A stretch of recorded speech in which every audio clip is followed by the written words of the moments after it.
Dans la spiritualité musulmane, l'être humain ne possède rien. Ce qui lui appartient aujourd'hui ne lui appartiendra plus un jour. Même sa vie ne lui appartient pas.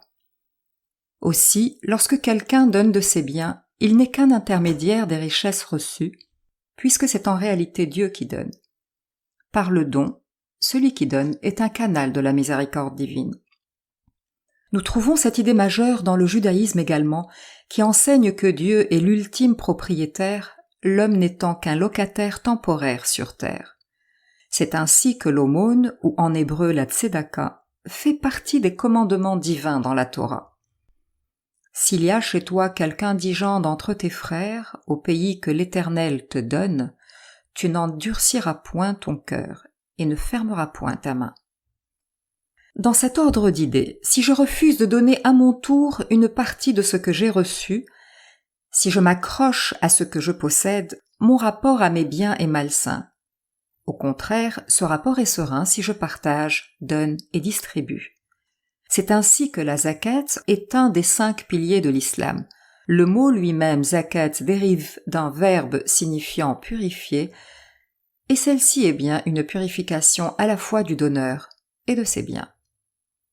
En réalité, nous sommes riches des biens que nous donnons, pas de ceux que nous gardons.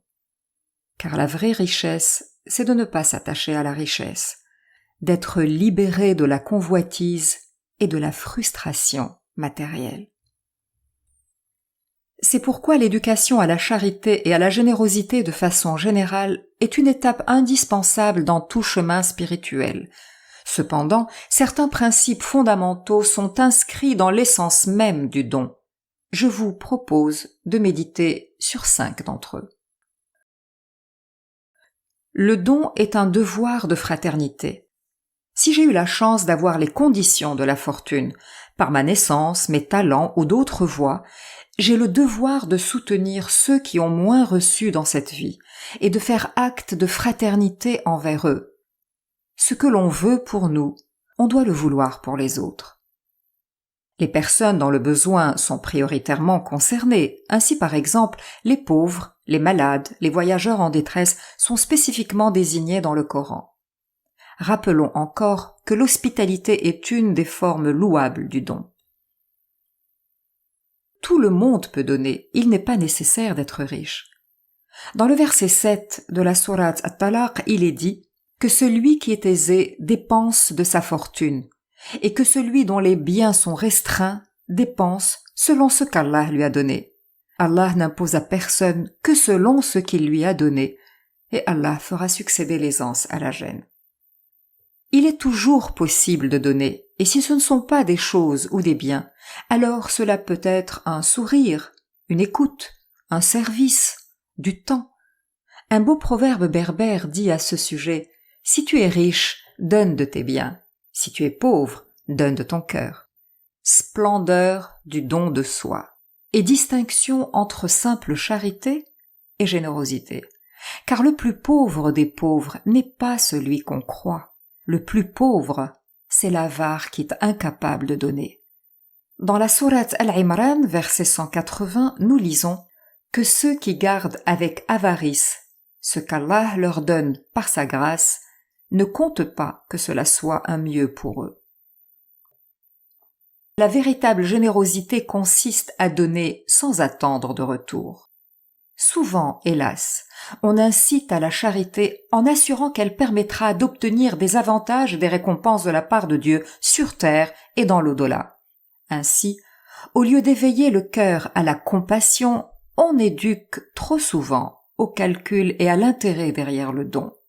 Mais est-ce bien de la générosité? Car si je ne donne qu'avec la garantie d'être dédommagé et dans l'unique objectif de recevoir en contrepartie des faveurs divines, est-ce vraiment un don? Ne serait-ce pas plutôt un donner pour un rendu? Le don n'est pas un achat. Il ne peut pas obéir à une logique marchande. Sa valeur vient de sa gratuité. Et si pour ce don Dieu nous récompense, alors ce serait sa volonté et une grâce. Il est préférable de donner discrètement sans que cela se sache. Le don ne doit pas heurter la fierté de celui qui reçoit. il faut faire attention à ne pas le blesser ou l'humilier. Veillez aussi à ne pas souligner la dette qu'il aurait à notre égard. Dans les évangiles, Jésus dit « Pour toi, quand tu fais l'aumône, que ta main gauche ne sache pas ce que fait ta main droite, afin que ton aumône se fasse en secret. » Néanmoins, la gratitude est aussi une générosité. Il arrive que, par un excès d'orgueil mal placé, celui qui reçoit ne remercie pas ou néglige le don, ce qui est également une erreur. Bien au contraire, le bénéficiaire du don devrait rendre l'appareil selon ses propres moyens, ne fût-ce que par une prière. On rapporte que le calife Ali ibn Abu Talib a dit « Cache le bien que tu fais et fais savoir le bien qu'on t'a fait. » Enfin, si on ne donne que ce dont on veut se débarrasser, est-ce vraiment un don? Ou n'est-ce qu'une autre façon plus utile de jeter à la poubelle? Car il s'agit de donner ce qui a de la valeur pour nous. Dans la sourate Al-Imran, au verset 92, on lit « On ne peut acquérir la piété qu'en donnant sur ses biens les plus chers. » Et dans la sourate Al-Baqarah, au verset 267, on lit encore « Ô les croyants, dépensez des meilleures choses que vous avez gagnées et des récoltes que nous avons fait sortir de la terre pour vous, et ne vous tournez pas vers ce qui est vil pour en faire dépense. Ne donnez pas ce que vous-même n'accepteriez qu'en fermant les yeux. » يا